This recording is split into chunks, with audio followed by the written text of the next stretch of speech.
Hello ji, and most welcome to our channel CA Aditya Chaudhary classes. This lecture is in continuation of our GST certification series. I hope you have gone through our previous lectures on GST certification. If not, then you can find also the link for the same in our description box. Please like, share and subscribe the channel. Also press the bell icon ताकि आपको next video का भी update मिलता रहे. आज हम लोग जो टॉपिक कवर करने वाले हैं वो टॉपिक है time of supply. Time of supply समझने के लिए आपको सबसे पहले इनवॉइसिंग आनी चाहिए, जो मैंने अपने पिछले लेक्चर में आपको समझाया था कि जीएसटी इनवॉइस क्या होता है, बिल ऑफ सप्लाई क्या होता है, invoice come bill of supply क्या होता है, कंपोजिट टैक्स पेयर क्या इशू करता है, अगर आप 50,000 से ज्यादा अगर अनरजिस्टर्ड कंज्यूमर को सप्लाई कर रहे हो तो आपको टैक्स इनवॉइस देना है क्या. तो ऐसी चीजें हमने ऑलरेडी पिछले लेक्चर में डिस्कस कर लिया है. अगर आपने नहीं देखा है तो पिछला लेक्चर पहले देख ले, क्योंकि टाइम ऑफ सप्लाई और वैल्यू ऑफ सप्लाई जैसे लेक्चर्स को समझने के लिए इनवॉइसिंग अपने आप में बहुत ही इंपॉर्टेंट रोल प्ले करता है. ठीक है, तो चलो स्टार्ट करते हैं टाइम ऑफ सप्लाई. तो importance about the time of supply. Time of supply की इतनी ज्यादा जरूरत क्यों है जीएसटी में? तो देखो, क्या टाइम ऑफ सप्लाई वैसा ही है जैसा आप सर्विस टैक्स में, अगर आपने सर्विस टैक्स में पहले प्रैक्टिस किया हुआ या तो थोड़ा बहुत भी अगर आपने सर्विस टैक्स पढ़ा है, नहीं भी पढ़ा तो कोई बात नहीं, ये आपके लिए फिर सेपरेट होने वाला है. लेकिन अगर आपने सर्विस टैक्स में पॉइंट ऑफ टैक्सेशन सुना हुआ है, तो जैसे सर्विस टैक्स में पॉइंट ऑफ टैक्सेशन आपको हेल्प करता था कि किस टाइम पे आपको टैक्स पे करना है, वैसा ही जीएसटी में एक कॉन्सेप्ट आपका आया है time of supply. Time of supply से ये पता चलता है किस मंथ में आपको जीएसटी जमा करवाना है. तो it helps to determine when the goods are deemed to be supplied. इससे आपको पता चलता है किस मंथ में आपका जीएसटी क्या कहते हैं गुड्स सप्लाई हुआ है, सर्विसेज सप्लाई हुआ है, और अकॉर्डिंगली आपको वो पॉइंट पता चल जाता है किस मंथ में आपको टैक्स का पेमेंट करना है.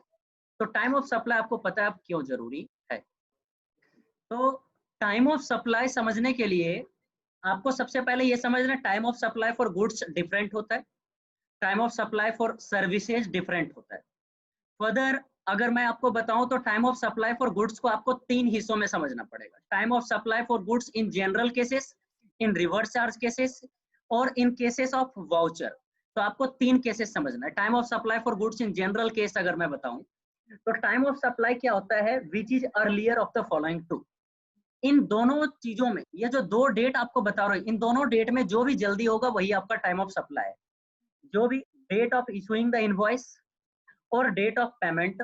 ठीक है, तो date of issue of invoice और date of receipt of payment, जिस दिन आपने इनवॉइस इशू किया या तो जिस दिन आपका पेमेंट आया, दोनों में जो भी जल्दी है वही आपका टाइम ऑफ सप्लाई है. ठीक है, जब आप देखते हैं date of issue of invoice, that means date of issue of invoice जिस दिन आपने इशू किया, और लास्ट डेट जब आपको इनवॉइस इशू करना था, और आपने इनवॉइसिंग में ऑलरेडी देख लिया last date for issue of invoice क्या होता है. ठीक है, तो सबसे पहली बात, date of issue of invoice और date of payment whichever is earlier, इसी को बोला जाता है क्या, time of supply for goods in general case. Date of receipt of payment क्या होता है. Date of issue of invoice में आपको एक चीज ध्यान रखने के लिए बताया कि डेट ऑफ इनवॉइस जिस दिन आपने इशू किया और the last date on which the invoice should have been issued. Date of payment में देखो, date of payment shall be earlier of the following two date.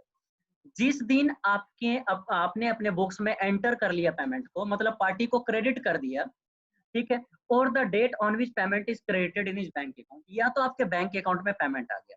तो जिस दिन सप्लायर के बैंक अकाउंट में पेमेंट आ गया, या तो अगर पेमेंट नहीं आया तो आपने उस पार्टी का नाम, ठीक है, क्रेडिट कर लिया उसका पेमेंट अपने कहाँ पे, बुक्स ऑफ अकाउंट में. दोनों में जो भी अर्लियर होगा, मतलब जिस दिन आपने उसका पेमेंट रिकॉर्ड कर लिया बुक्स ऑफ अकाउंट में, या तो जिस दिन आपके बैंक अकाउंट में क्रेडिट हो गया, दोनों में जो भी अर्लियर होगा उसी को डेट ऑफ पेमेंट बोल दिया जाए. लेट्स से एक पार्टी का डेट ऑफ इनवॉइस 15 मई 2018 है, date of receipt of payment 10 जुलाई 2018 है, और when the supplier record receipt in books, किस दिन उसने रिकॉर्ड किया, 11 जुलाई 18. तो बताओ, डेट ऑफ इनवॉइस तो इसका 15 मई 2018 है. डेट ऑफ पेमेंट की अगर मैं बात करूं तो जिस दिन उसका पेमेंट आया या तो जिस दिन उसने बुक्स ऑफ अकाउंट में रिकॉर्ड किया, दोनों में जो अर्लियर होगा. तो क्या अर्लियर है, 10 जुलाई 2018. अब 15 मई 2018 और 10 जुलाई 2018 दोनों में जो अर्लियर होगा उसी को आप बोलोगे time of supply for goods. That means time of supply will be 15 मई 2018. तो ये है time of supply for goods in general cases. आ जाओ रिवर्स चार्ज के केस में देखते हैं टाइम ऑफ सप्लाई. तो रिवर्स चार्ज के केस में टाइम ऑफ सप्लाई जो आपका होगा shall be earlier of the following two date. अब वो दो डेट कौन सा है? डेट ऑफ पेमेंट तो देखो डेट ऑफ पेमेंट ही है, डेट ऑफ पेमेंट तो डेट ऑफ पेमेंट ही है। जहां पे आप पढ़ते थे date of issue of invoice reverse charge में, रिवर्स चार्ज का केस आपको पता है जहां पे सप्लायर ने रिसिपिएंट टैक्स देगा। रिवर्स चार्ज के कौन कौन से केसेस है आने वाले लेक्चर में हम लोग समझेंगे। तो अगर रिवर्स चार्ज का केस बताऊं तो डेट ऑफ पेमेंट तो डेट ऑफ पेमेंट ही है, but date of issue of invoice नहीं अब आएगा, अब date of receipt of goods आएगा। मतलब जिस दिन रिसिपिएंट अपना गुड्स रिसीव कर लेता है या तो जिस दिन सप्लायर को पेमेंट मिल जाती है, दोनों में जो भी जल्दी होगा उसी को टाइम ऑफ सप्लाई बोला जाएगा इन केस ऑफ रिवर्स चार्ज। ठीक है, तो रिवर्स चार्ज के केस में मैंने आपको क्या बताया कि date of receipt of goods by recipient और date of payment received by the supplier दोनों में जो अर्लियर होगा, लेकिन और यहाँ पे एक और तीसरा पॉइंट आपको ध्यान रखना है, the date immediately after 30 days from the date of issue of invoice. ठीक है, इनवॉइस इशू करने के बाद 30 दिनों के अंदर अंदर ऊपर वाले दोनों काम हो जाने चाहिए, और अगर सर्विस सप्लाई की गई है तो 60 दिनों के अंदर ऊपर वाले दोनों काम हो जाने चाहिए। मीन्स तीनों डेट, अब आप टोटली अगर मैं बताऊं एक फॉर्मूला बनाओ तो तीनों में जो भी अर्लियर होगा बताओ in case of reverse charge क्या क्या, date of receipt of goods और डेट ऑफ पेमेंट और date of invoice plus 30 days, और अगर सर्विस है तो date of invoice plus 60 days. इन तीनों में से जो भी अर्लियर होगा उसी को टाइम ऑफ सप्लाई बोला जाएगा इन केस ऑफ रिवर्स चार्ज। अगर ये ध्यान रखो, अगर ये ABC जो ऊपर तीनों पॉइंट मैंने बताए, date of receipt of goods, date of payment या तो date of invoice plus 30 days, date of invoice plus 60 days as the case में भी, अगर ये तीनों तरीके आपको नहीं मिल रहे, कुछ कुछ भी इश्यूज हो सकता है, तो टाइम ऑफ सप्लाई मान लिया जाएगा जिस दिन रेसिपिएंट ने अपने बुक्स ऑफ अकाउंट में एंट्री कर ली। जिस दिन रेसिपिएंट ने इस ट्रांजेक्शन की अपने बुक्स ऑफ अकाउंट में एंट्री कर ली उसी को टाइम ऑफ सप्लाई मान लिया जाएगा। अब अगर यहाँ पे हम लोग बात करें, जैसे हमने नॉर्मल केस में बोला था डेट ऑफ पेमेंट क्या होगा, तो date of payment is earlier of the two date. कौन कौन सा दो डेट था याद करो। तो अगर मैं नॉर्मल, जिस दिन आप एंटर कर लेते हैं या तो जिस दिन रिकॉर्ड क्या कहते हैं आपके बैंक अकाउंट में पैसा आ गया, दोनों में से जो भी अर्लियर होगा उसी को डेट ऑफ पेमेंट बोल दिया जाएगा, उसको आप इनवॉइस से कंपेयर करते थे। यहाँ पे आपके पास तीन डेट था जिसमें से एक था date of payment.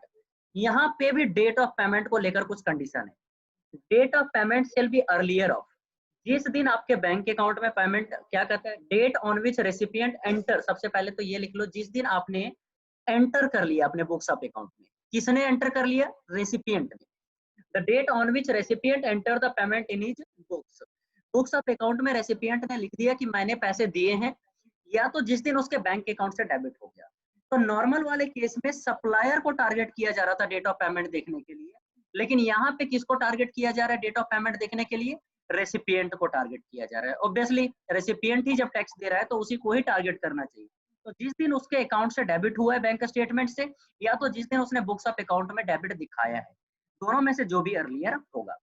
Let's say यहाँ पे एक एग्जांपल है, date of receipt of goods 15 मई 2018 है, डेट ऑफ पेमेंट 15 जुलाई है, और date of entry in the books of receiver 18 मई है, डेट ऑफ इनवॉइस 1 जून है। बताओ इनवॉइस तो इसमें कंसीडर क्या किया जाता है? तीसरे कंडीशन में। बताओ पहला कंडीशन क्या था? तीन कंडीशन था टोटल, जिसमें पहला कंडीशन आप अगर याद करो तो date of receipt of goods by recipient. बताओ कितना है date of receipt of goods? 15 मई 2018। देखो मैं तीनों डेट एक बार आपके लिए यहाँ पे लिख रहा हूँ। डेट ऑफ रेसिपिएंट कितना है? 15 मई 2018। ये हो गया condition number A. Condition number B बताओ क्या था? तो देखो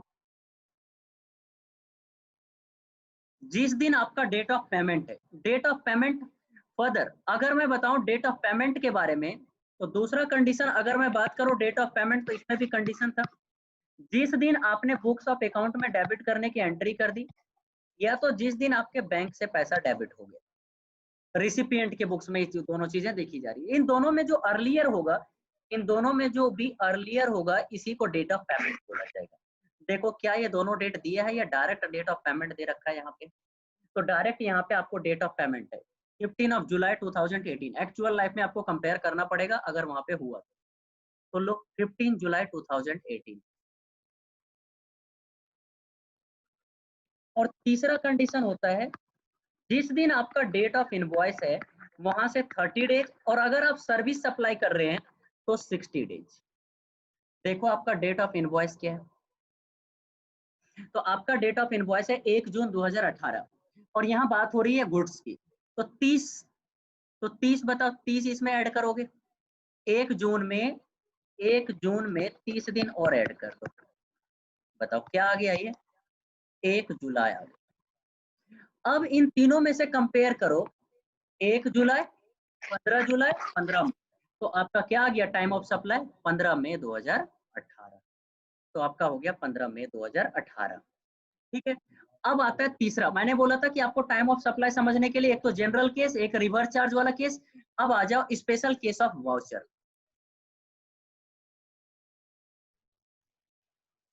तो अब आता है special case of voucher. Voucher में भी आपको फूड वाउचर हो सकता है, गिफ्ट वाउचर हो सकता है, सप्लाई ऐसे भी होता है वाउचर के थ्रू।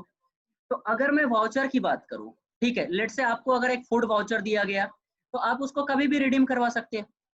तो अगर वाउचर की मैं बात करूं तो टाइम ऑफ सप्लाई जो होगा either of the following date होगा। मैं कोई जल्दी और अर्लियर नहीं बोल रहा, मैं कह रहा हूं either of the following date, A भी हो सकता है, बी भी हो सकता है। अगर जब सप्लाई हुआ उस टाइम पे डेट आइडेंटिफाई किया जा रहा है तो वही वाला डेट ले लो, date of issue of voucher, जिस दिन इशू किया गया था।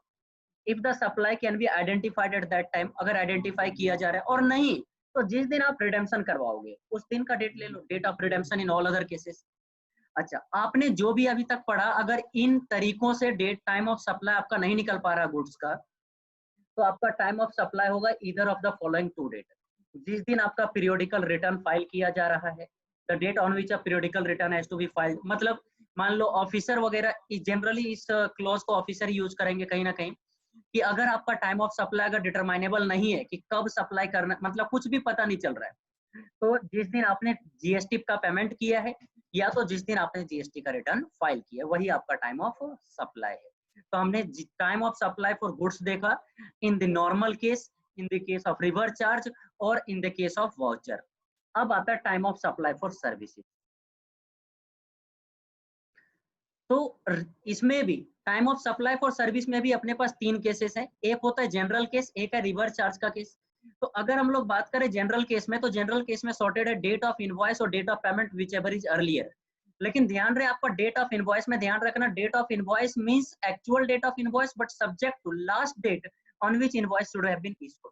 इनवॉइस इशू करने का आपको, अगर पिछला लेक्चर आपने देखा होगा, तो इनवॉइसिंग में मैंने बताया था कि सर्विस के केस में आपको सर्विस प्रोवाइड करने के 30 दिनों के अंदर, या तो अगर बैंकिंग एनबीएफसी की सर्विस है तो 45 डेज के अंदर आपको इनवॉइस इशू करना पड़ता है।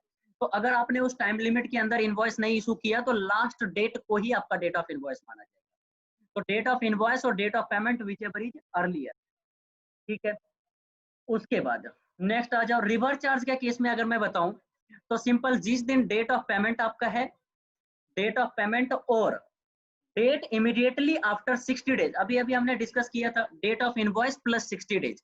जिस दिन आपका डेट ऑफ इनवॉइस या तो लास्ट डेट ऑफ इनवॉइस है, उसमें से ऐड कर दो प्लस 60 डेज, जो भी डेट आएगा उसको कंपेयर करो डेट ऑफ पेमेंट से, दोनों में जो अर्लियर होगा उसी को टाइम ऑफ सप्लाई मान लिया जाएगा।